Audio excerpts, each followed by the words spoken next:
Do you ever feel like everybody else in the office has it figured out and you're the only one that is winging it? Well, I'm here to tell you that you are not alone. Building confidence in the workplace as a young professional is extremely tough, but it is achievable.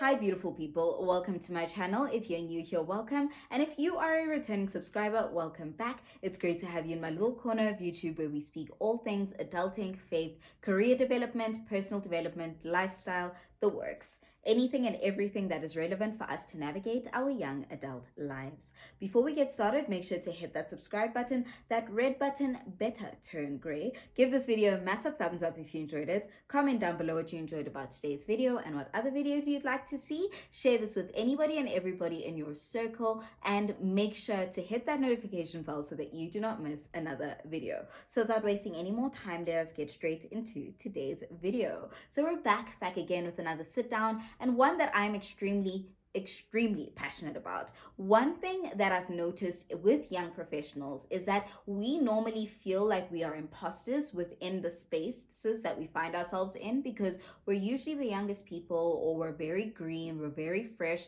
we don't know what's going on, and everybody else around us feels like they all know what they're doing, but we don't. So this video is all about how to build confidence in the workplace, even when you're just starting out. So if this interests you, make sure to stay tuned to the rest of today's video. The first thing that I want to encourage you to do is to master the fundamentals.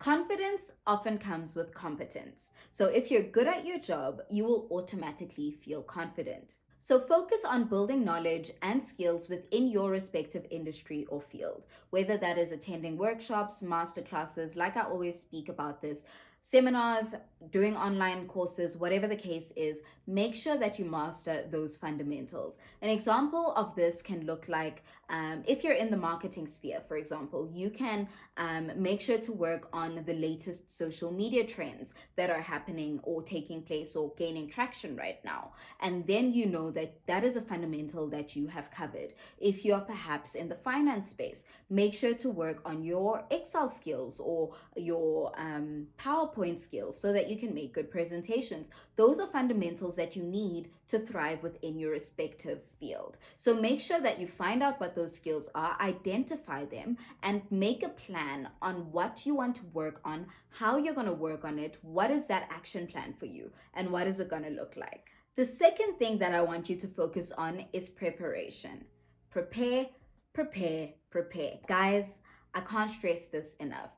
Whether it is for a presentation, whether it is a meeting, whether it is a casual conversation with your boss, preparation is key. This will make you feel less anxious about what you're saying and what you're trying to articulate, and that will automatically make you look and feel and come across more confident than you actually are. Even if you are extremely anxious, if you have prepared, you will look more confident. If I want to give you a pro tip, it's not in my notes, but something that just came to my mind. What I do, especially if I'm going to make presentations or speak in meetings, if I'm working from home, I have two screens. So on the one screen, I'll write my talking points, and on the other screen, I'll have the meeting open up on Teams or Google or whatever platform we're using. And what I do then when I speak or I present, I will then slowly shift my eye contact, not all the time, obviously, because I would have practiced, but you shift your eye contact to see, okay, am I on track with my talking points? Have I mentioned something? Have I left something out? So the next time you have a meeting, make sure to prepare, because when you prepare, you come across like you know what you're doing, you come across like you know what you're saying, you come across like you aren't anxious, even if you really, really are, and you look more confident. The third thing that I want you to focus on is embracing imperfections. Guys, this one was really hard for me, and let me give you guys a backstory as to why this was hard for me as I grew and as I navigated my way through corporate. So growing up, I was that child who always had good grades, always excelled in whatever extramural activity I was doing. I was that child. Like I was that kid, always with a rod up my back. Literally, I was that child. So when I got into the workspace and I didn't know what I was doing, it really took a hit on my confidence. Coming from being that girl, that student, that, public speaker, whatever, to being like this small fish in this big pond really, really like took a hit on my confidence. So I had to learn over the years to embrace imperfection. You're not gonna know it all. You're not gonna be good at everything, especially when you're starting out. So the sooner you embrace your imperfections, the sooner you're able to learn from your mistakes and move on. Instead of beating yourself up about what mistake you made, learn from that mistake and move on. One thing I can tell you is that the most confident people that you find in the workplace are usually the ones that are able to admit when they're wrong. So don't be afraid to make that mistake. Don't be afraid to admit that you're wrong. You sent your boss an email that has a typo. It's okay. Correct it, acknowledge it, and move on.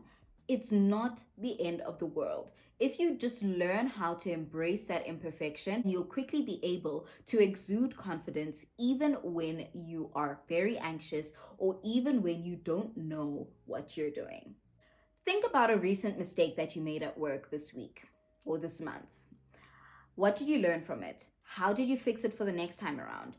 If it was a typo, have you now started implementing rereading your emails 2 or 3 times before you send them? That is the only way for you to embrace your imperfections, to learn how to deal with the mistakes that you make. Because guys, if you are going to put that standard on yourself 24/7 to be perfect, take it from me who struggled with this for years. You are not going to grow because you're going to just sit there and wallow in all the mistakes that you've made, all the things that you've gotten wrong, all the things that you don't know, instead of taking it on the chin and moving forward. So embrace those imperfections. You're not supposed to be perfect. Guys, the only person that is perfect is Jesus. Besides that, the rest of us, guys, so embrace those imperfections. Be nicer to yourself. The world is not going to be nice to you on your behalf. Be nicer to yourself. You'll be amazed at how much of a difference it makes to your mental health, how you view yourself, and thus how you carry yourself. The fourth thing that I want you to focus on is projecting confidence, even when you are anxious, even when you are really nervous.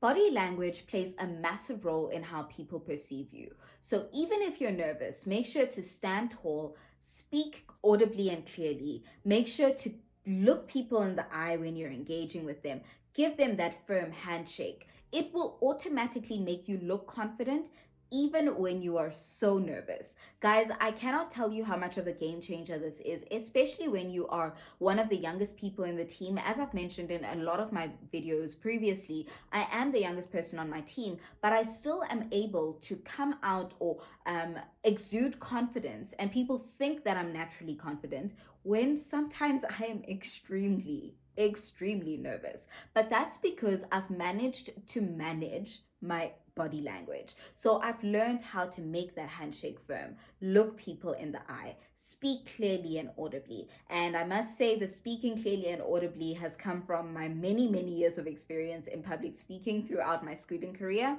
So that is a bonus, but it comes with practice. Stand in front of the mirror and look at how you look. Are you slouching? Are you looking down? What are you doing that is making you look non-confident? What's the opposite of confident? Whatever the case is, yeah, that, you know what I'm saying. So make sure you stand tall, look people in the eye, engage, give them that handshake, speak well, speak audibly, make sure that you're not fumbling on your words. If it means doing speech practices every single morning before you leave or on your way to work, do that so that you can come across as confident. The fifth thing that I want you to focus on is celebrating small wins. The truth is, building confidence is not a destination, but it's a journey, and it takes a lot of time and a lot of effort. It's not going to happen overnight. So, the one thing that I want to challenge you to do is celebrate those small wins.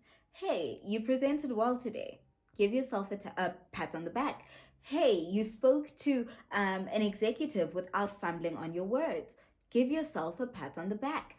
Celebrate those small wins. I can't emphasize this enough, because when you celebrate your small wins, it rewires your brain to think in a way that is more achievement based. So at the end of the week, for example, what I do, I look back at the week. I take my last 30 minutes of my workday on a Friday to look back at the week and do some introspection on how I did this week. What did I get right? What did I get wrong? What do I need to work on? Maybe I got some feedback from my boss that week that requires me to be a bit more intentional about something. And then I'm able to implement it the next week. Maybe I realized that in this meeting, I was really shaky. I didn't articulate myself well. I was not prepared. And I'm able to say, okay, well, next week when I have a similar session, I will prepare. I'll make sure my talking points are clear. I'll make sure I'm able to exude that confidence, and then next week my introspection will be a bit more positive.